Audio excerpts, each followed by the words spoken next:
Hello friends, நம்ம favourite சீரியலில் அடுத்து என்ன சுவாரஸ்யமாக நடக்குது அப்படின்னு சொல்லிட்டு பார்க்குறீங்களா? நம்ம வெண்பா குட்டி தாங்க இன்றைக்கி என்ன பண்ணுறாங்க அப்படின்னு சொல்லிட்டு பார்த்தீங்கன்னா, அந்த குழந்தை அப்படியே ஒரு சோகத்தோடைய உச்சத்திலே இருக்குன்னு சொல்லலாம். அதுக்கு காரணம் இந்த ராஜேஸ்வரியும் அந்த தீபிகாவும் தான். இதுங்க ரெண்டுகளும் சேர்ந்துக்கிட்டு மறுபடியும் என்ன பண்ணுச்சுங்க அப்படின்னு சொல்லிட்டு பார்த்தீங்கன்னா, அந்த குழந்தைய தகாத வார்த்தையால் பேசுனதும் அவள் ஏதோ ஒரு பூஸ்ட்டு மாத்திரை அந்த மாதிரி இல்லை தடுப்பூசி அந்த மாதிரி ஏதாச்சும் ஒன்று போட்டுட்டு அது மூலியமாக தான் ஜெயிக்கிறான் அப்படின்னு சொல்லி சொல்லி சொல்லி ஸ்கூலில் இருக்கிற மொத்த பேரும் அதவே சொல்லிட்டு இருக்காங்க. இவன் தப்பான வேலையை செஞ்சு தான் இவன் ஜெயிச்சுட்டு இருக்கா. எப்படி எல்லா முறையும் இவளையும் ஜெயிக்க முடியும்? ஒரு வாட்டி இவன் ஜெயிக்கலாம், இன்னொரு வாட்டி இன்னொருத்தர் ஜெயிக்கலாம், இல்லை 2 வாட்டி இவன் ஜெயிக்கலாம், இன்னொரு வாட்டி வேற ஒருத்தர் ஜெயிக்கலாம். அப்படியெல்லாம் இல்லாமல் எப்படி எல்லா வாட்டியும் இவளையும் ஜெயிக்கிறான் அப்படின்னு சொல்லிட்டு எல்லாரும் கேட்ட கேள்வியில் நம்மளை எல்லாருமே தப்பாக தான் புரிஞ்சிட்டு இருக்காங்க. இனிமேல் நமக்கு யாரையும் நம்மளுன்ற இதுவும் தேவையில்லை, அதுவும் இல்லாமல் யாருக்கிட்டையும் நம்ம ப்ரூவ் பண்ண வேண்டிய வேலையும் இல்லை. அதனால் நம்ம வேலையை நம்ம பார்ப்போம் அப்படின்னு சொல்லிட்டு அந்த குழந்தை இருந்தாலும் அந்த குழந்தையோட மனசுக்குள்ளே 1008 எண்ணங்கள், 1008 பிரச்சனை, 1008 சந்தர்ப்பம், அதை எல்லாத்தையும் யோசித்து யோசித்து யோசித்து நம்ம இருக்கவே கூடாது அப்படின்னு சொல்லிட்டு தப்பான முடிவு எடுக்கிறதுக்காக அந்த குழந்தை போயிடுறாங்க.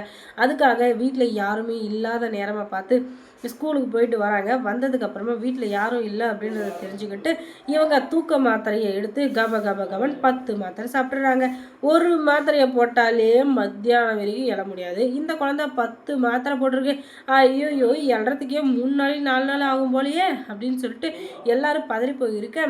குழந்தை ரொம்ப நேரமாக தூங்கிட்டே இருக்குது. வாயில் வேற கொஞ்சம் நுர தள்ளிட்டு இருக்கு. ஏன்னா அந்த குழந்தை எது ஒன்றையுமே அதிகமாக எடுத்துக்கிட்டா ஆபத்து. ஏன்னா வீக்சிங் ப்ராப்ளம் இருக்குது இல்லையா? அதனால் என்னடா இது குழந்தையோட வாயில் நுரையாக தள்ளுது அப்படின்னு சொல்லிட்டு மல்லி பதறி போய் எங்கே வாங்க அப்படின்னு சொல்லிட்டு விஜயை கூட்டு குழந்தைய காமிக்க, ஐயோ இங்கே பாரு, குழந்தை கையில் அந்த டப்பா இருக்குது, இதில் தூக்க மாத்திரை 10 இருந்துச்சு, ஐயோ மொத்தத்தையும் இந்த குழந்தை போட்டுருச்சு அப்படின்னு சொல்லிட்டு, ஐயோ வெண்பா, ஏன் வெண்பா இப்படி பண்ணேன் அப்படின்னு சொல்லிட்டு கதறி கதறி தலையை அடிச்சுக்கிட்டு மொத்த பேரும் ஹாஸ்பிட்டல் நோக்கி பறந்தடிச்சிட்டு போகிறாங்க. ஏன்னா எப்படியாச்சும் வெண்பா குட்டியை காப்பாற்றணும் அப்படின்றதுக்காக. என்னடா இது இப்போ நம்ம எதிர்பார்க்காத நேரத்தில் இப்படி நடந்துச்சு அப்படின்னு சொல்லிட்டு பார்த்தா அது எல்லாத்துக்கும் காரணம் இந்த தீபிகா தான். என்னங்க நீங்கள் இப்படி இருக்கீங்க? ஒரு பச்சை குழந்தை கூட அவளை நினைக்காம, அந்த பச்சை குழந்தை என்ன நினைக்குதுன்னு நினைக்காம அந்த பச்சை குழந்தையோட மனசை கஷ்டப்படுத்தி, கேவலப்படுத்தி, அசிங்கப்படுத்தி அந்த குழந்தைய சாவர நிலைமை கொண்டு வந்த இந்த தீபிகாவை நான் சும்மாவே விட மாட்டேன் அப்படின்னு சொல்லிட்டு இந்த விஜய் என்ன பண்ணுறான்னு சொல்லிட்டு பார்த்தீங்கன்னா, இந்த விஜய் என்ன பண்ணுறாரு அப்படின்னு சொல்லிட்டு பார்த்தீங்கன்னா, இந்த தீபிகா எப்படி நம்மளை டார்ச்சர் பண்ணுறாலும் அதே மாதிரி இவ்வளோ நம்ம டார்ச்சர் பண்ணணும் அப்படின்னு சொல்லிட்டு தீபிகாவுக்கு உயர் அதிகாரிங்க இருக்காங்க இல்லையா, அவங்க கிட்ட போய் தீபிகாவை பற்றின விஷயங்களை சொல்கிறாங்க. ஆனால் அவங்க முதல்ல முரண்டு பிடிக்கிற மாதிரி தான் பேசிகிட்டு இருக்காங்க. ஏன் அப்படின்னு சொல்லிட்டு பார்த்தீங்கன்னா, தீபிகா இருக்கிற இடத்துல எப்பவுமே நேர்மை, கண்ணியம், கட்டுப்பாடு, உண்மை அப்படின்னு சொல்லிட்டு நிறைய விஷயம் அப்படியே அடுக்கிக்கிட்டே போகலாம். அந்த மாதிரி இருக்கிறவங்க மேலே தப்பு சொல்கிறீங்க பார்த்தீங்களா, அதை தான் எங்களால் நம்பவே முடியல அப்படின்னு சொல்லிட்டு அவங்க சொல்ல, ஐயோ சார், நீங்கள் தப்பாக புரிஞ்சிட்ருக்கீங்க.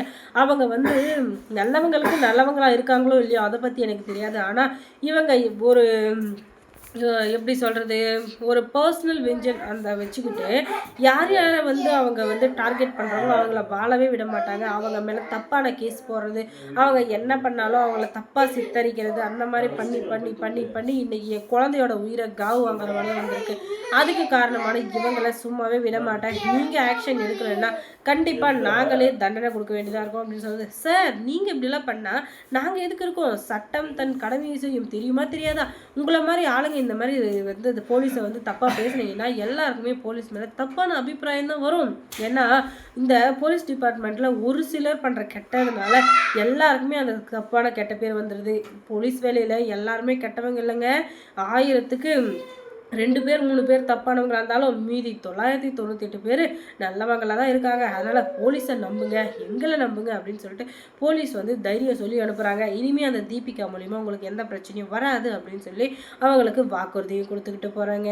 அதுக்கப்புறம் மல்லி சீரியலில் என்ன சுவாரஸ்யமாக நடந்திருக்கும் நீங்கள் தெரிஞ்சுக்கணுன்னா நம்ம சேனலை சப்ஸ்கிரைப் பண்ணுங்கள். அதோட பக்கத்தில் இருக்க அந்த பெல் ஐக்கானை கொஞ்சம் கிளிக் பண்ணி விடுங்க. தேங்க்ஸ் ஃபார் வாட்சிங்.